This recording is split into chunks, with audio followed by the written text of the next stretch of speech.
Ini adalah pesawat terbang yang terlupakan, Zveno, kapal induk terbang Soviet. Pesawat yang terlupakan. Konsep kapal induk parasit memiliki sejarah yang panjang. Memang saya yakin eksperimen pertama dilakukan pada tahun 1916. Idenya adalah bahwa sebuah pesawat induk yang besar membawa satu atau lebih pesawat yang lebih kecil yang dapat dikerahkan dari induknya untuk menjalankan misinya sendiri.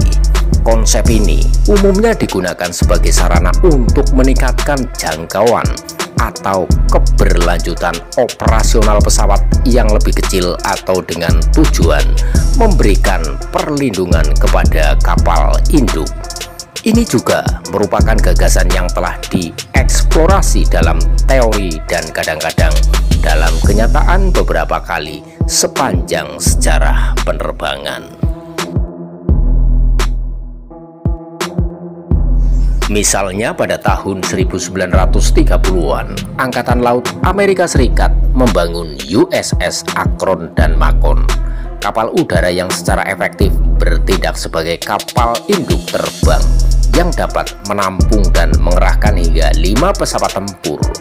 Contoh terkenal lainnya adalah pesawat tempur McDonnell XF-85 yang dimaksudkan untuk dibawa oleh pembom B-36 dan akan mengerahkan jet kecil tersebut untuk melindungi mereka dari pencegat musuh saat mereka mendekati sasaran yang diinginkan jauh di dalam Uni Soviet.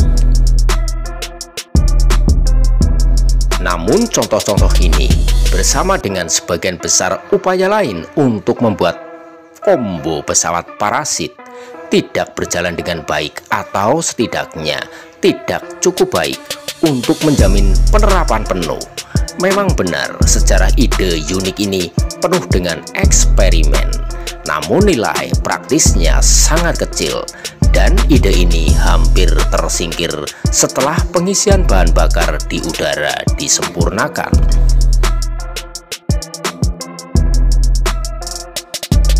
Kecuali hal ini tidak diingat dengan baik, namun faktanya kombinasi pesawat parasit memang pernah terlibat dalam pertempuran dan ternyata hal ini terbukti cukup berhasil sehingga para operator menganjurkan penggunaan kapal induk untuk keperluan operasional.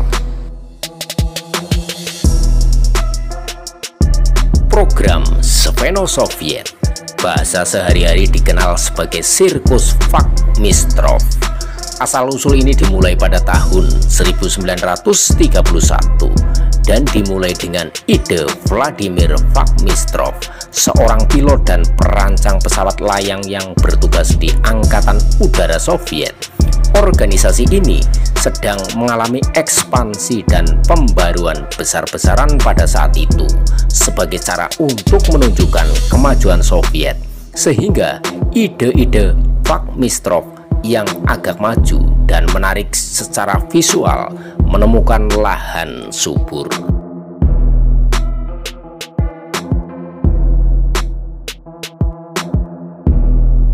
Usulannya adalah dengan memasang beberapa pesawat tempur secara kaku pada pesawat pembom yang berfungsi sebagai kapal induk. Maka sejumlah keuntungan dapat diperoleh saat lepas landas. Output gabungan dari masing-masing pembangkit listrik dapat memungkinkan pengangkutan muatan gabungan yang lebih berat. Pesawat tempur yang lebih kecil sekarang juga memiliki potensi jangkauan yang jauh lebih besar, terutama jika mereka dapat mengambil bahan bakar dari pembom induknya.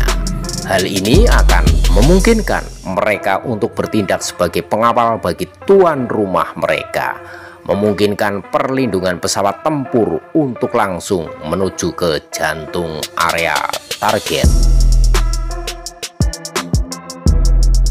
Tentu saja pemerintah Soviet menyukai gagasan tersebut dan penerbangan pertama kombo pesawat konsep baru tersebut dilakukan pada bulan Desember 1931, hanya 6 bulan setelah Vachmistrov mengusulkannya. Ini Zveno 1 menggunakan pembom berat Tupolev TB1 sebagai kapal induk sambil membawa 2 pesawat tempur Tupolev I-4 di sayapnya. Dengan pesawat tempur tersebut dimodifikasi menjadi pesawat udara bersayap sepasang karena sayap bawahnya tidak diperlukan lagi untuk lepas landas dan hanya ditambahkan tarik ke semuanya.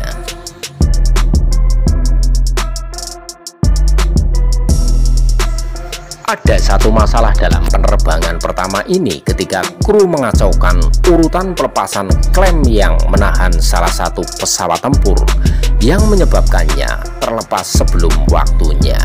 Untungnya tanpa konsekuensi serius, tetapi pesawat tempur kedua dilepaskan dengan benar dan secara umum idenya sepertinya berhasil.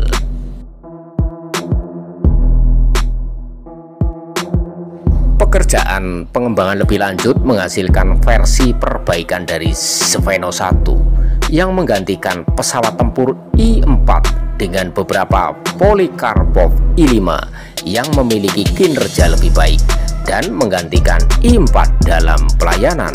Dengan konfigurasi ini terbang pada tahun 1933.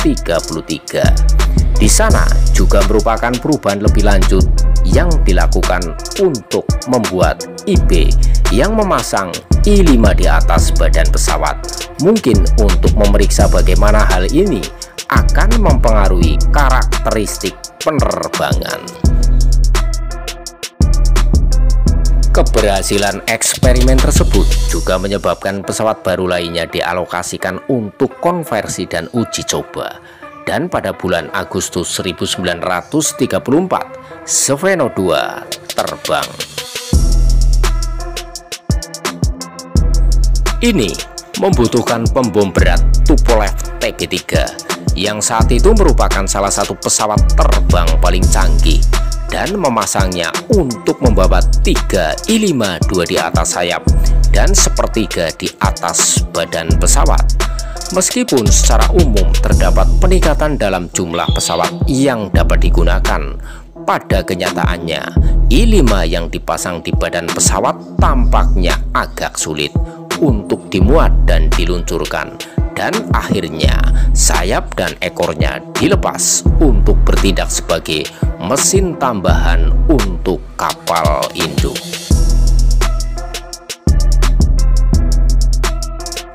Namun, dengan dukungan berkelanjutan pada literasi Spheno berikutnya, Spheno 3 segera dibangun. Hal ini mengubah keadaan dengan beralih membawa 2 pesawat tempur di bawah sayap TB3, bukan di atas mereka.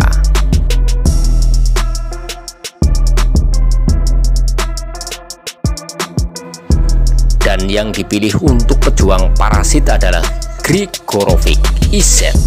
Pesawat yang agak aneh dan menarik ini adalah pesawat udara bersayap sepasang yang dipersenjatai dengan 1 senapan mesin dan 2 senjata recoilless 76 mm tembakan tunggal.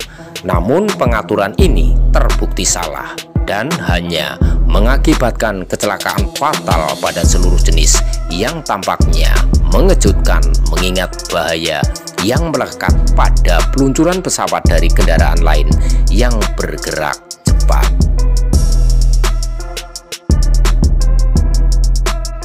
Tata letak baru mengharuskan pesawat tempur untuk menyesuaikan postur penguncian pesawat setelah lepas landas, dan selama ini salah satu pilot salah menilai jumlah tongkat yang dibutuhkan dan menghantam kokpitnya ke sayap pembom. Insiden tersebut menewaskan pilot malang tersebut, namun Spheno 3 berhasil melakukan pendaratan darurat meskipun mengalami kerusakan. Saya tidak tahu apakah ada model keempat, tetapi pada bulan Maret 1935, Spheno 5 mengudara. Hal ini bertujuan untuk mengkaji kemungkinan membawa pesawat di bawah badan pesawat yang hanya dapat dicapai jika kedua pesawat lepas landas secara terpisah dan kemudian berlabuh saat terbang. Dan itu benar-benar berhasil dengan IZ yang berhasil menjepit pesawat. Tindak lanjutnya, Spheno 6 dan 7 berusaha untuk menguji lebih jauh gagasan pengangkutan di bawah sayap. Dengan Spheno 6 memiliki dua pesawat tempur monoplan I-16 yang dipasang sebelum lepas landas ke TB3. Sedangkan Spheno 7 mengambil langkah lebih jauh dengan memasang pengaturan trapez yang mengizinkan I-16 untuk dipasang saat terbang, memungkinkan mereka untuk diluncurkan, kemudian kembali ke pesawat induk ketika mereka telah menjalankan misinya. Semua ini menghasilkan satu-satunya kapal induk yang praktis. Meskipun saya menggunakan istilah tersebut secara longgar, yang pernah terbang Spheno Aviamatka. Hal ini membuat TB3 dipasang untuk membawa bukan dua pesawat tempur, bukan tiga, melainkan 5 pesawat tempur satu kursi, terdiri dari 2 I-16 di bawah sayap, 2 I-5 di atasnya, dan IZ trapez di bawah badan pesawat. Aviamatka secara harfiah adalah sebuah kapal induk terbang, dan hal ini berhasil pada dasarnya terbukti mampu mengerahkan dan melengkapi kembali pesawat. Idenya adalah bahwa Aviamatka dapat melakukan patroli multi pesawat jarak jauh dengan satu TB3 yang mendukung kemungkinan 8 I-16 yang saat itu merupakan pesawat tempur utama Soviet. Pesawat dapat terbang secara bergiliran dan ketika perlu mengisi bahan bakar, berlabuh di pesawat induk dan mengambil bahan bakar dari tangki bensin pesawat tersebut.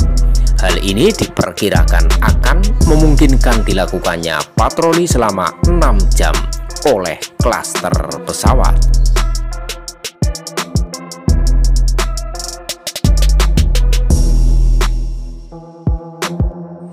Meskipun konsep keseluruhannya belum pernah dicoba, docking dan pengisian bahan bakar pesawat tempur telah dilakukan dengan Spheno 6 dan 7.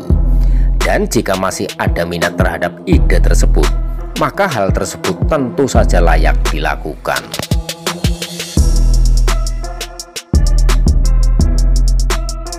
Sejujurnya, pihak Soviet cukup benar pada saat ini, karena teknologi dan teknik untuk mengubah pembom berat menjadi sesuatu yang lebih dari sekedar instrumen tumpul masih membutuhkan pengalaman tempur yang sulit selama beberapa tahun.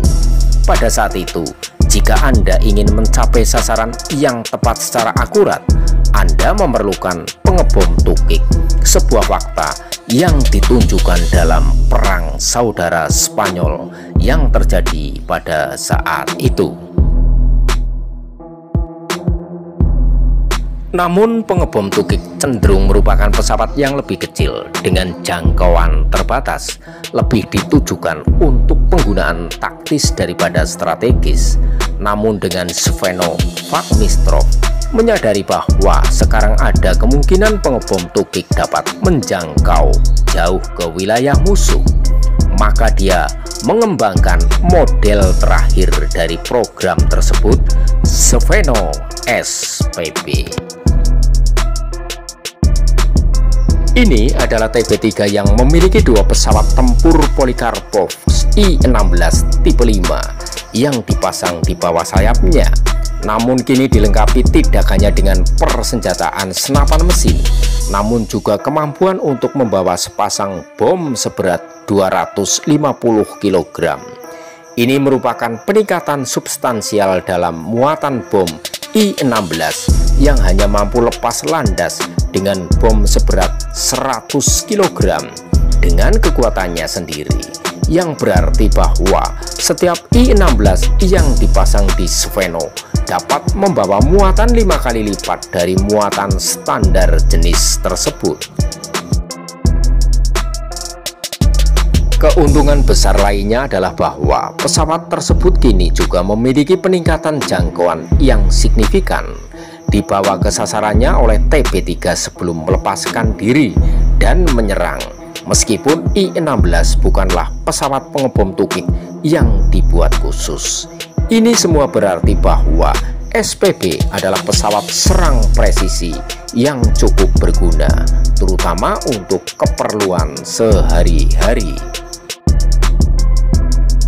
Keuntungan lainnya adalah bahwa konversi tersebut pada dasarnya menggunakan pesawat yang lebih tua dan memberi mereka kesempatan hidup yang baru, karena TB3 dianggap sudah menuju keusangan dan I-16 tipe 5 juga digantikan oleh model yang lebih baik. Dan karena konsep tersebut tampaknya berjalan cukup baik dan menggunakan pesawat yang tidak terlalu berguna, ada sedikit antusiasme terhadap SPB dan 40 konversi dipesan. Vagmistrov bahkan diminta untuk mengkaji kemungkinan penggunaan pesawat produksi saat ini seperti pembom berat PE-8 baru untuk digunakan sebagai pesawat Sveno. Pesawat ini mulai beroperasi pada tahun 1940 dengan skuadron khusus kedua dari Resimen Tempur ke-32 yang berbasis di Semenanjung Crimea, dan pesawat baru ini segera mendapat julukan Sirkus Subikov yang mengacu pada komandan unit tersebut.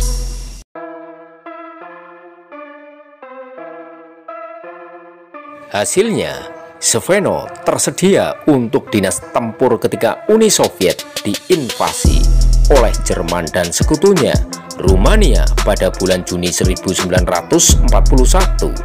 Mereka segera dapat membuktikan kelayakannya. Lagi pula pesawat pembom tempur kecil berkursi tunggal berada jauh di luar jangkauan kemampuan melancarkan serangan sejauh ini dari pangkalan udara Soviet, sehingga pertahanan udara tampaknya berasumsi bahwa pesawat tersebut pastilah pesawat ramah.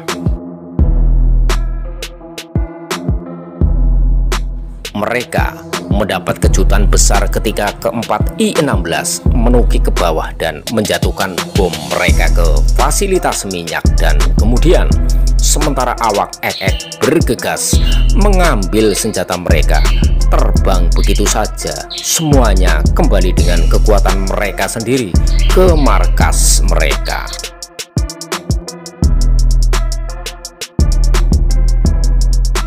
Serangan tersebut meskipun kecil menunjukkan bahwa Sveno mempunyai peran sehingga serangan lain direncanakan.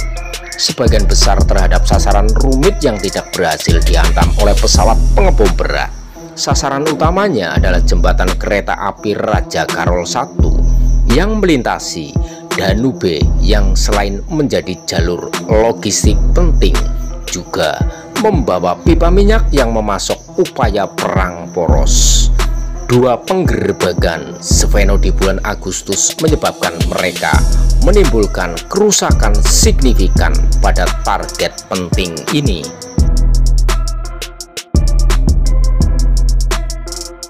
Secara total, Sveno melakukan lebih dari 30 misi di antara mereka, mencapai sejumlah sasaran penting dengan ketepatan yang tidak dapat dicapai oleh pembom konvensional. Selama ini dilaporkan bahwa hanya satu I-16 yang hilang dari aksi musuh. Namun pesawat tempur kecil tersebut mengklaim dua pesawat tempur Bf-109 karena mereka dapat bertindak sesuai peran aslinya setelah melakukan serangan bom. Memang benar, kombinasi yang tidak biasa ini sangat berguna dan membuktikan bahwa Laksamana Kuznetsov sendiri konon telah meminta Stalin untuk melakukan lebih banyak konversi. Namun situasinya memburuk dengan cepat, dan kerugian yang diderita Angkatan Udara Soviet membuat misi dan kebutuhan lain menjadi prioritas. Tidak tercatat secara pasti kapan Sveno berhenti beroperasi.